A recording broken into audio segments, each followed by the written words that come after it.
Dalje, mi se dalje bavimo lepim stvarima u našoj emisiji 150 minuta. U Kulturnom centru Čukarica danas se obeležava Svetski dan pisanja i čitanja bajki. Tamo se upravo nalazi naša Teodora. Neverovatnom brzinom Teodora danas će biti proglašeni pobednici konkursa Najlepša bajka. Slušamo te.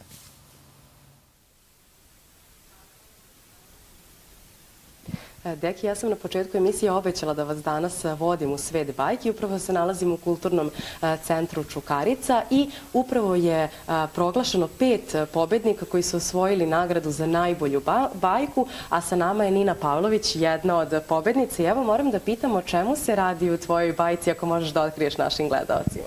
Bajka se zove Šumski vilenjak.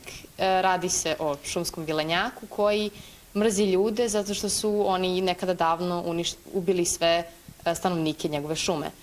I jednog dana, dok hoda šumom, nailazi na malo muško dete i jednostavno u priči se radi o tome kako se on menja uz to dete, kako mu pomaže na njegovom životnom putu i eto. A šta te inspirisalo za pisanje baš ovakve bajke? Htela sam jednostavno da istaknem da nije samo ljubav između muškarca i žene ili kao prijateljstvo, da ne mora to da se shvata jedino kao ljubav, već i u ovom slučaju ljubav između oca i sina. Nina, hvala ti najljepše što si podelila ovo sa našim gledalcima. Upravo sve njihove priče možete vidjeti u ovoj knjizi Uplovimo u čarobni svet bajke. A mi razgovaramo i sa mojom sagovornicom koja je bila u žiriju i koja je ocenjivala ove divne radove. Dobar dan i evo da vas pitam, da li su njih 5 koji su osvojili ovaj konkurs, da kažemo, novi mladi talenti? Da, jesu, to su novi mladi talenti. Ja mogu da kažem da je ovaj konkurs, pošto bajke su u pitanju, pa mogu da kažem da je bio čaroban konkurs.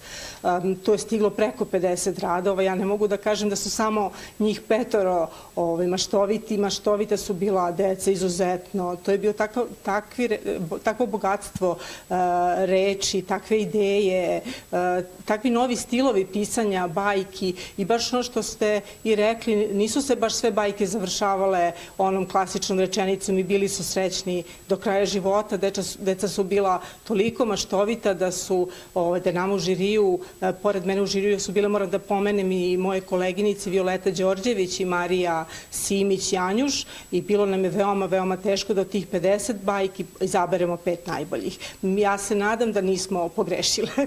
Hvala i vama što ste govorili za našu emisiju. Deki, ja zaista se nadam da ste bar malo uživali u ovom čarobnom svetu bajke ovde u Kulturnom centru Čukarica. Nadam se da smo vam bar malo preneli tu čaroliju.